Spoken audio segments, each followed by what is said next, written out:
नमस्कार.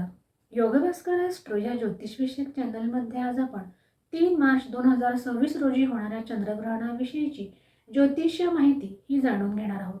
हे चंद्रग्रहण कुठे दृश्यमान आहे, याचा स्पर्शकाल मोक्षकाल काय आहे, या ग्रहणाचे कोणते वेदांनी नियम आपण पाळायचे आहेत, त्याचबरोबर हे चंद्रग्रहण कोणत्या राशीत होणार आहे आणि प्रत्येक राशीवर या चंद्रग्रहणाचा कोणता प्रभाव पडणार आहे, याविषयीची सविस्तर चर्चा आजच्या भागामध्ये आपण करून घेणार आहोत. चंद्रग्रहण ही एक खगोलीय घटना आहे.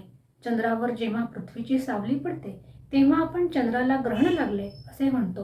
ही एक खगोलीय घटना असली तरी सुद्धा ज्योतिषशास्त्रात याला विशेष महत्त्वाचे स्थान आहे आणि याविषयी ज्योतिषशास्त्राने सखोल असा अभ्यास सुद्धा केलेला आहे. ग्रहण म्हणजे केवळ चंद्र झाकला जाणे इतकाच नसून ज्योतिषशास्त्रामध्ये या चंद्राला मानवी मनाचा कारक ग्रह मानलेले आहे आणि या चंद्राला जेव्हा ग्रहण लागते तेव्हा साहजिकच त्याचे पडसाद हे मानवी मनावर सुद्धा उमटतात आणि हे आपल्याला पाहायला सुद्धा मिळते आणि अनुभवायलाही मिळते. 3 मार्च 2026 रोजी होणारे हे चंद्रग्रहण भारतीय पंचांगानुसार फाल्गुन शुद्ध पौर्णिमेला होत आहे आणि हे चंद्रग्रहण भारतामध्ये दिसणार आहे. हे ग्रस्तोदित स्वरूपाचे चंद्रग्रहण आहे, म्हणजेच खग्रास चंद्रग्रहण आहे.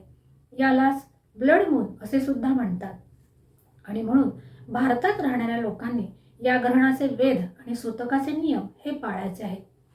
हे ग्रहण भारतासह पूर्व आशिया, जपान, रशियाचा पूर्व आणि मध्य प्रदेश, ऑस्ट्रेलिया, न्यूझीलंड, संपूर्ण अमेरिका, कॅनडा, ग्रीनलँड, दक्षिण अमेरिका आणि अंटार्क्टिकाच्या काही प्रदेशात हे चंद्रग्रहण दृश्यमान असणार आहे. भारतामध्ये हे चंद्रग्रहण ग्रस्तोदित स्वरूपात दिसणार आहे, म्हणजे ग्रस्त असलेले चंद्रबिंब हे उदयाला आलेले भारतातील लोकांना पाहायला मिळणार आहे. हे चंद्रग्रहण सिंह राशीमध्ये होत आहे. सिंह रास म्हणजे आत्मविश्वास, मानसन्मान, सत्ता यांचे प्रतीक आणि म्हणून या गोष्टींवर या चंद्रग्रहणाचा विशेष प्रभाव पडलेला आपल्याला प्रकर्षाने दिसणार आहे. चंद्रग्रहणाचा काल हा कोणता आहे हे सुद्धा आपण आता पाहूया. या ज्या चंद्रग्रहणाच्या वेळा दिलेल्या आहेत या मुंबईच्या आहेत. तुम्ही ज्या गावात राहतात त्या गावात काही मिनिटांचा फरक असू शकतो, याची कृपया नोंद घ्यावी. 3 मार्च 2026 रोजी दुपारी 3:20 हे ग्रहण सुरू होणार आहे. याचा संमिलन काळ दुपारी 4:34 असणार आहे. तर या ग्रहणाचा मध्यकाळ दुपारी 5:04 असणार आहे आणि या ग्रहणाची उन्मिलन अवस्था ही दुपारी 5:33 असणार आहे आणि या ग्रहणाचा मोक्ष म्हणजेच चंद्रग्रहणाची समाप्ती ही सायंकाळी 6:48 असणार आहे. ग्रहण स्पर्श होताच स्नान करावे.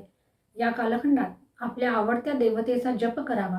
पूर्वी घेतलेल्या मंत्रदीक्षा असेल तर त्याचे पुनश्चरण हे या कालखंडात करावे.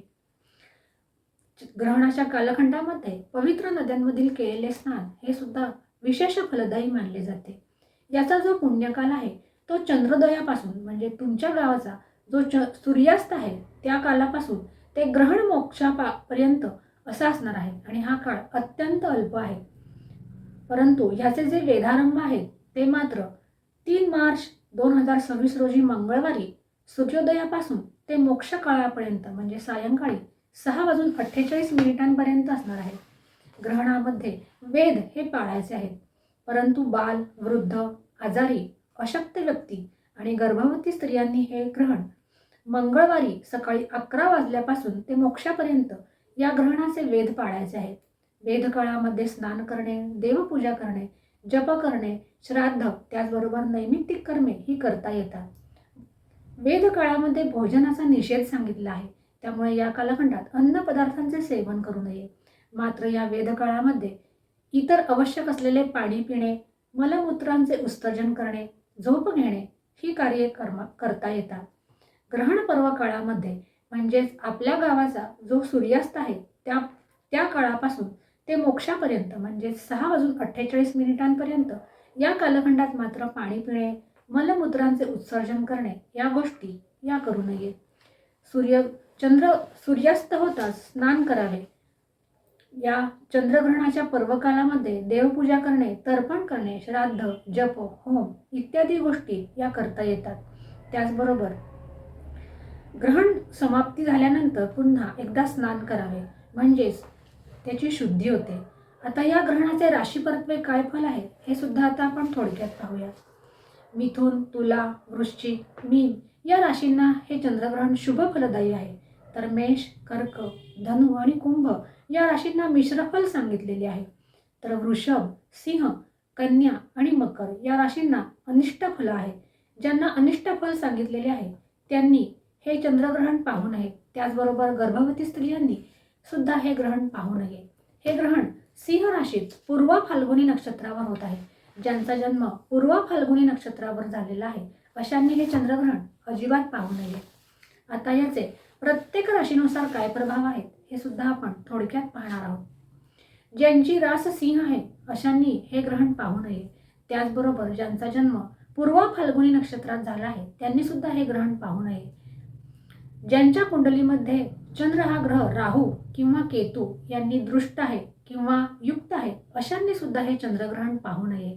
त्याचबरोबर ज्यांच्या कुंडलीमध्ये चंद्र हा राहू किंवा केतूच्या नक्षत्रात आहे अशांनी सुद्धा हे चंद्रग्रहण पाहू नये. त्यांच्यासाठी हे अनिष्ट फलदायी हे ठरू शकते.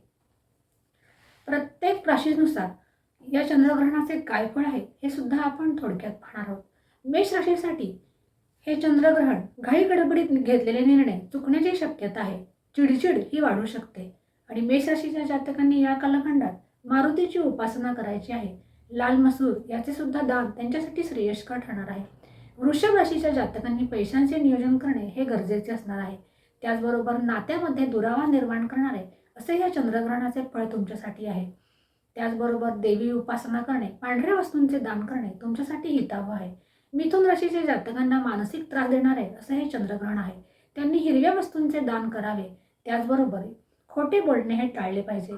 तर कर्क राशीच्या जातकांनी भावनांवर नियंत्रण ठेवले पाहिजे. त्यांना कुटुंबाची चिंता ही सतावू शकते. कर्क राशीच्या जातकांनी शंकराची उपासना त्यांच्यासाठी श्रेष्ठ असणार आहे. सिंह राशीच्या जातकांनी हे ग्रहण अजिबात पाहू नये आणि त्यांनी आपल्या रागावर नियंत्रण ठेवणे हे सुद्धा गरजेचे आहे. त्याचबरोबर मातृसेवा करणे आणि सूर्योपासना करणे त्यांच्यासाठी हिताचे असणार आहे. कन्या राशीच्या जातकांना कामाचा अतिरिक्त ताण पडलेला दिसेल. त्यांनी विष्णूची आराधना ही निश्चित करावी आणि गरजूंना मदत करावी. तुळ राशीच्या जातकांनी निर्णय सावधानतेने घ्यावे. देवीची आराधना करावी. त्याचबरोबर पांढरे फुले देवीला जरूर व्हावी. वृश्चिक राशीसाठी मानसिक स्वास्थ्य बिघडवणारे असे हे चंद्रग्रहणाचे फळ आहे. अनामिक भीती तुम्हाला सतावू शकते आणि म्हणून वृश्चिक राशीच्या जातकांनी मारुतीची उपासना करावी. धनु राशीच्या जातकांनी वरिष्ठांचे आशीर्वाद घ्यावे आणि गुरुची उपासना त्यांच्यासाठी श्रेयस्कर असणार आहे. मकर राशीच्या जातकांना जबाबदाऱ्या वाढवणारे असे हे चंद्रग्रहणाचे फळ आहे. त्यांनी काळ्या वस्तूंचे दान करावे. कुंभ राशीच्या जातकांना मिश्र फलदायी आहे. त्यांनी गरजूंना मदत करावी. त्याचबरोबर वरिष्ठांचे आशीर्वाद सुद्धा जरूर घ्यावेत. मीन राशीला मानसिकरित्या तुम्ही थकून जाणारे असे हे चंद्रग्रहणाचे फळ आहे. द्विधा मनस्थितीत वाढ होण्याची शक्यता दिसून येत आहे. त्यांनी पिवळ्या वस्तूंचे दान करावे. त्याचबरोबर ग्रहणाची समाप्ती झाल्यानंतर ज्यांना अनिष्ट फल सांगितलेले आहे अशांनी पांढऱ्या वस्तूंचे दान करावे. म्हणजे तांदूळ, साखर किंवा दूध किंवा पांढरे वस्त्र असे दान त्यांनी ग्रहण सुटल्यानंतर करावे. ज्यायोगे चंद्रग्रहणाचे दुष्परिणाम त्यांना मिळणार नाही. अशा रीतीने आज आपण चंद्रग्रहणाची माहिती ही करून घेतलेली आहे. अशाच प्रकारच्या नवनवीन ज्योतिषीय आणि धार्मिक विषयांच्या खात्रीशीर माहितीसाठी चॅनलला लाईक आणि सबस्क्राईब नक्की करा. आज आपण येथेच थांबूया. पुन्हा भेटूया अशाच एका नवीन ज्योतिषीय विषयासह. तोपर्यंत नमस्कार.